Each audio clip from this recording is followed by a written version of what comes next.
రామ్నగర్లో సోహన్ అనే ఒక చేపలు పట్టే అతను ఉండేవాడు. అతని దగ్గర చాలా పెద్ద నావ ఉండేది. దానిమీద అతను రోజు ఉదయం వెళ్లి నదిలో చేపలు పట్టి తీసుకొచ్చేవాడు. సోహన్ ఆ ఊర్లో అందరికంటే ధనవంతుడైన చేపలవాడు. మిగతా వాళ్లందరూ తనని చూసి ఎంతో కుళ్ళుకునేవారు. కాని తను మాత్రం రోజూ అన్నిటికంటే ఎక్కువ చేపల్ని పట్టి తీసుకొచ్చి వాటిని బజారుకి తీసుకువెళ్లి అమ్మేవాడు. ఇదిగో సోనం బాబు, నువ్వు ఈ చేపల్ని ఎలా పడుతున్నావో నాకైతే అర్థం కావడం లేదు. నువ్వు చాలా డబ్బులు సంపాదిస్తున్నావు కదా. ఇదంతా నాకు ఆ పైవాడిచ్చాడన్నా. ఆయన కారణంగానే నేను ఇలా బ్రతుకుతున్నానులే. సరే, ఈ సందర్భంగా నీ తరపున ఒక మంచి పార్టీ అయితే ఇవ్వు. అదేవిధంగా సోహన్ చేపల వ్యాపారం చక్కగా నడుస్తోంది. సోహన్ మనసు చాలా మంచిది. అందుకని తన స్నేహితులు ఎప్పుడూ తన దగ్గర డబ్బులు తీసుకుంటూ ఉండేవాళ్లు. కాని ఆ విషయంలో తన భార్య విమల చాలా కోప్పడుతూ ఉండేది. సమాజ సేవ చేసినందుకు ఇంతవరకు ఎవరికైనా ఏమైనా దక్కిందా? అసలు సమాజ సేవ చేయాల్సిన అవసరమేమొచ్చింది? భగవంతుడు అందరికీ కాళ్ళు చేతులిచ్చాడు. స్వయంగా కష్టపడి సంపాదించొచ్చు కదా. నువ్వు చెప్పింది నిజమే విమలా. ఆ భగవంతుడి దయ వల్ల ఇప్పుడు మనకి ఎటువంటి లోటు లేదు కదా.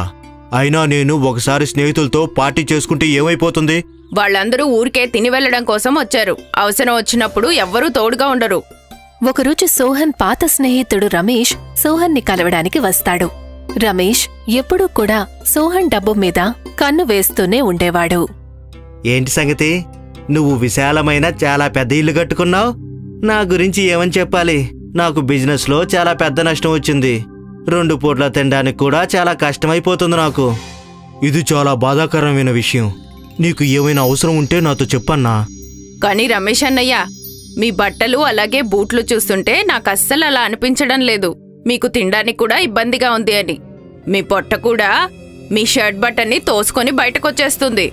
ఇవన్నీ చాలా పాతవమ్మా. ఇప్పుడు మా దగ్గర కొత్తవి కొనుక్కోవడానికి డబ్బులెక్కడున్నాయి? సోహన్ రమేష్ ఏడవటం చూసి తనకి కొంత డబ్బు ఇస్తాడు. రమేష్ అక్కడ్నుంచి సంతోషంగా డబ్బులు తీసుకుని వెళ్ళిపోతాడు.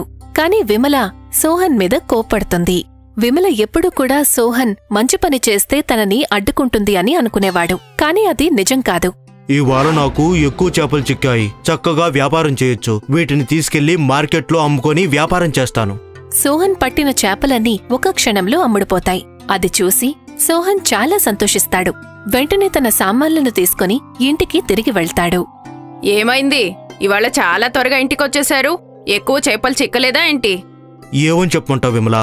ఇవాళ వ్యాపారం చాలా బాగా జరిగింది. తీసుకొచ్చిన చేపలన్నీ చిటికలో అమ్ముడుపోయాయి. కాసేపటి తర్వాత సోహన్ ఇంటి బయట కొంతమంది జనాలు వచ్చి నిలబడతారు. అందరూ కూడా సోహన్ డౌన్ డౌన్ అని అరుస్తూ ఉంటారు. అసలు బయట ఏం జరుగుతోందో సోహన్కి విమలకి ఏమాత్రం అర్థం కాదు. వీళ్ళెందుకలా అరుస్తున్నారు? ఏమో తెలీదు. సరే పద, బయటికి వెళ్ళి చూద్దాం. సోహన్ విమల బయటికి వెళ్తారు. అక్కడందరూ చాలా కోపంగా ఉంటారు. అసలేమైంది? మీరందరూ ఎందుకిలా కోపంగా అరుస్తున్నారు? నువ్వు అమ్మిన చేపలను తిని మా కుటుంబ సభ్యులందరూ అనారోగ్యానికి గురి అయ్యారు. మరి కొంతమంది ఆసుపత్రిలో కూడా చేరారు. అదెలా సాధ్యమవుతుంది? నేను ఎప్పట్లాగే నదిలో తాజా చేపలను తీసుకొచ్చి అమ్మాను మీకు. అదంతా మాకు తెలియదు సోనం. నువ్వు వీళ్ళందరికీ డబ్బులు తిరిగి ఇచ్చేసేయి. అంతేకాకుండా అందరి హాస్పిటల్కి అయ్యే ఖర్చుని నువ్వే చూసుకోవాల్సి వస్తుంది. నష్టపరిహారం కూడా ఇవ్వాలి. అసలిదంతా ఎలా జరిగిందో సోహన్కి ఏమాత్రం అర్థం కాదు. కాని సోహన్ చాలా మంచి మనసున్న వ్యక్తి. అందుకే తను అందరి డబ్బులు తిరిగిచ్చేస్తాడు. అనారోగ్యంతో బాధపడుతున్న వాళ్ళని చూడ్డానికి ఆస్పత్రికి వెళ్తాడు. ఇప్పుడు మన దగ్గర ఎక్కువ డబ్బులు మిగల్లేదు. ఉన్నదంతా చేపలు తిని అనారోగ్యానికి గురైన వాళ్ళకివ్వడంతో ఖాళీ అయిపోయింది. ఇక ఇప్పుడు ఈ ఇల్లు, నా పడవ మాత్రమే మిగిలాయి. పడవ నమ్మేస్తే నేను చేపలు ఎలా పడతాను? కనుక మన ఇంటిని అమ్మేద్దాం. సరే, నేను నా జీవితాన్ని నీతో కలిసి పడవలో కూడా గడపగలను. సోహన్ తన ఇంటిని అమ్మేస్తాడు. సోహన్ ఇంకా విమల ఇద్దరూ కలిసి పడవలోనే ఉంటారు. సోహన్ రోజూలాగా చేపలను పట్టి బజార్లో అమ్మడానికి వెళ్తాడు. చేపలమ్మా, చేపలు, తాజా తాజా చేపలు. రోజంతా గడిచిపోతుంది. కాని సోహన్ దగ్గర ఒక్క చేప కూడా అమ్ముడుపోదు. సోహన్ పూర్తిగా నిరాశ చెందుతాడు. ఏంటి సోహన్, ఎంతవరకు నువ్వు ఒక్క చేపను కూడా అమ్మలేదా? ఏం చెప్పమంటావు? ఉదయం నుండి ప్రయత్నిస్తున్నాను, కానీ ఎవరూ నా చేపల్ని కొనడం లేదు. అందరూ నీ చేపలను చూసి భయపడుతున్నారు. వాళ్ళందరికీ ప్రాణాల మీద ఆశ ఉంటుంది కదా. ఎవరైనా తమ భార్య పిల్లల్ని అనారోగ్యానికి గురి చేయాలని అనుకుంటారా ఏంటి? కానీ అందులో నా తప్పు ఏమాత్రం లేదు. అయినా సరే నేను వాళ్ళకి నష్టపరిహారాన్ని చెల్లించారు కదా. కానీ మేమందరం నిన్ను ఇప్పుడు ఎందుకు నమ్మాలి? ఒకసారి మోసపోయిన ఏ వ్యక్తి అయినా మళ్ళీ మళ్ళీ మోసపోవాలని అనుకోడు కదా. సోహన్ తన మిత్రుడు ఆ విధంగా మాట్లాడడం విని చాలా బాధపడతాడు. తను అక్కడ్నుంచి పడవలోకి విమల దగ్గరికి వెళ్తాడు. ఏమైంది? ఇవాళ రావడానికి చాలా ఆలస్యమైంది. వ్యాపారం బాగా జరిగిందా ఏంటి? అటువంటిదేమీ లేదు. ఇవాళ ఒక్క చేప కూడా అమ్ముడుపోలేదు. నా దగ్గర ఎవరూ చేపల్ని కొనుక్కోవడం లేదు. అయితే మీరు మీ స్నేహితుడు రమేష్ని సహాయం అడగొచ్చు కదా. ఆ రోజు మీరు కూడా తనకు అవసరం ఉన్నప్పుడు సహాయం చేశారు కదా. ఇప్పుడంతా మారిపోయింది. నా దగ్గర డబ్బు ఉన్నంత వరకు అందరూ నన్ను సహాయం అడగడానికి వస్తూ ఉండేవారు. కానీ ఇప్పుడు అందరూ నా పరిస్థితిని చూసి ఎగతాళి చేస్తున్నారు. మనం రేపు మళ్ళీ తాజాగా చేపలను పట్టి నదికి అవతల వైపు అమ్మడానికి వెళ్దాం. అక్కడ మన గురించి ఎవ్వరికీ తెలియదు కదా. సరే, నువ్వు చెప్తున్నావు కాబట్టి రేపు మనం ఆ ఊరికి వెళ్ళి ప్రయత్నించి చూద్దాం. మరుసటి రోజు సోహన్ ఇంకా విమల చేపలు పట్టడం కోసం నీళ్లల్లోకి తమ పడవను వదలబోతూ ఉండగా మిగతా వాళ్లందరూ వచ్చి వాళ్లని అడ్డుకొని ఆపేస్తారు. నువ్వు నది నీళ్ళలోకి నీ పడవని పోనివ్వకూడదు. ఎందుకిలా అంటున్నావు మదన్ బాబు? ఒక్కసారి నువ్వు మా అందరి ప్రాణాల్ని ప్రమాదంలో పడేసావు కదా. కానీ ఇప్పుడు మేము మిమ్మల్ని అలా చేయనివ్వము. సరే, మేం మా పడవని తీసుకుని ఈ ఊరు నుంచి వెళ్ళిపోతాం. విమల ఇంకా సోహన్ తమ పడవను తీసుకుని నదిలో బయలుదేరతారు. కొన్ని గంటల పాటు పడవలో ప్రయాణిస్తారు. వాళ్లకి ఆ చుట్టుపక్కల ఒక ఊరు కూడా కనిపించదు. అప్పుడే విమలకి నీళ్లల్లో బంగారంలాగా మెరుస్తూ ఒక చేప కనిపిస్తుంది.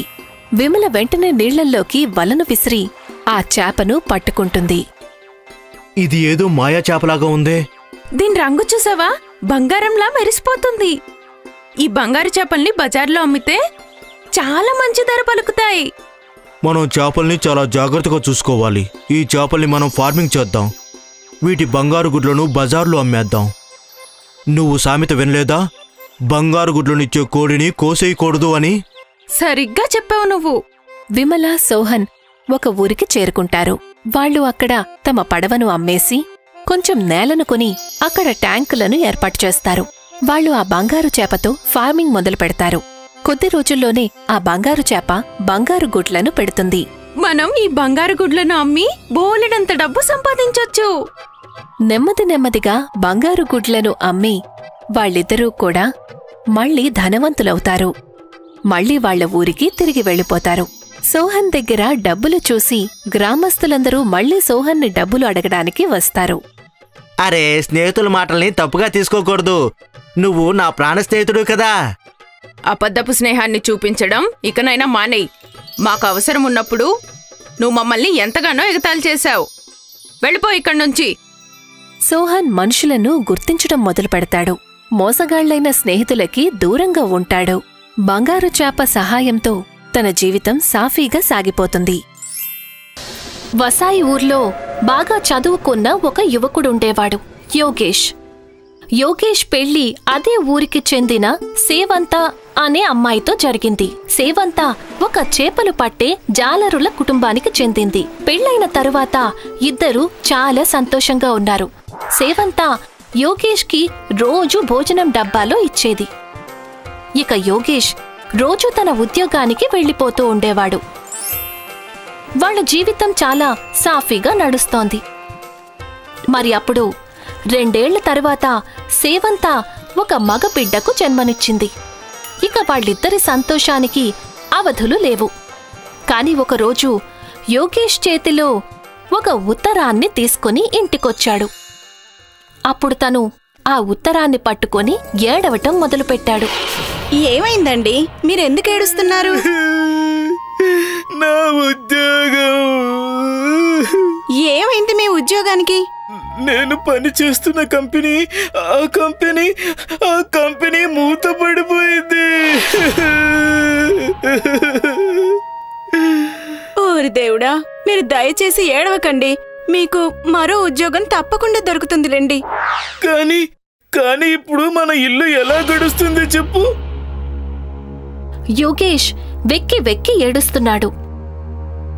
ఇక రోజంతా పనులు చేస్తూ కూడా సేవంతా ఇప్పుడు కేవలం ఇంటి ఖర్చుల గురించి ఆలోచిస్తూ ఉండేది. రాత్రులు నిద్రపోయేటప్పుడు కూడా. మీరేం దిగులు పడకండి, నేనేదో ఒక ఉపాయం తప్పకుండా ఆలోచిస్తాను. అయినా మీరు కూడా మరో ఉద్యోగం వెతుకుతున్నారు కదా, ఈ సమయం బాగోలేదు, త్వరలోనే మంచి సమయం వస్తుంది. ఆ మరుసటి రోజు ఉదయాన్నే సేవంతా చేపలు కొనడానికి నది ఒడ్డుకి చేరుకుంది. తను జాలరి వాళ్ల దగ్గర చేపలను కొనుగోలు చేసి వాళ్లకి డబ్బులు ఇచ్చింది. ఆ తర్వాత ఊరికి చేరుకుని, చేపలమ్మా, చేపలమ్మా, చేపలు తాజాగా ఉన్నాయమ్మా, తీసుకోండి. సేవంతా ఊరూరూ తిరుగుతూ చేపలు అమ్మడం మొదలుపెట్టింది. తనకి రోజంతా కలిపి బాగానే డబ్బులొస్తూ ఉండేవి. సంపాదించిన డబ్బు నుండి సేవంతా కాస్త డబ్బుని ఇంటి ఖర్చులకు దాచిపెడుతూ ఉండేది. అలా ఇంకాస్త డబ్బుని వేరేగా జాగ్రత్తగా దాచిపెడుతూ ఉండేది. యోగేష్ కూడా రోజూ తయారైపోయి ఉద్యోగం వెతకడానికి వెళ్తూ ఉండేవాడు. కాని ప్రతిరోజు నిరాశపడి ఇంటికి చేరుకునేవాడు. ఇలాగే చూస్తూ ఉండగా కొన్ని నెలలు గడిచిపోయాయి. సేవంతా రోజూ చేపలను అమ్ముతూ ఉండేది. చేపలమ్మా, చేపలు, అమ్మా చేపలమ్మా, చేపలు తాజాగా ఉన్నాయి, తీసుకోండమ్మా. అప్పుడు ఒకరోజు సాయంత్రం వేళ యోగేష్ దిగులుగా కూర్చున్నప్పుడు అప్పుడు తను యోగేష్కి నూనెతో మర్దనా చేస్తూ ఉండేది. ఒకరోజు సేవంతా చూసేసరికి తను కూడబెట్టిన డబ్బు బాగా ఎక్కువగా అనిపించింది. తను యోగేష్ దగ్గరకు వెళ్ళింది. నేను చెప్పేది ఏంటంటే, మీరు ఉద్యోగమే ఎందుకు చేయాలి? మీరు ఏదైనా వ్యాపారం చేయొచ్చు కదా. వ్యాపారం చేయాలంటే కాస్త పెట్టుబడి కావాలి. అవి నేను ఎక్కడి నుండి తీసుకురాగలను? సేవంతా తను దాచుకున్న డబ్బుని తీసుకొచ్చింది. ఇవిగోండి నేను దాచిన డబ్బులు, మీరు వీటితో ఏదైనా వ్యాపారం మొదలు పెట్టండి. సేవంతా దాచిన డబ్బును చూసి యోగేష్ కళ్ళు చెమ్మగిల్లాయి. అప్పుడు యోగేష్ ఆ ఊర్లో ఒక దుకాణాన్ని తెరిచాడు. ఆ తరువాత యోగేష్, సేవంతాలు ఇద్దరూ ఆర్థిక పరిస్థితిలో మెల్లమెల్లగా మెరుగుపడుతూ వచ్చారు. ఆ తరువాత మెల్లిగా సేవంతా కూడా ఊరంతా తిరిగి చేపలను అమ్మడం కూడా మానేసింది. ఈ కథ నుండి మనం ఏం నేర్చుకున్నామంటే, ప్రయత్నించేవారికి ఎన్నడూ ఓటమి ఉండదు అని.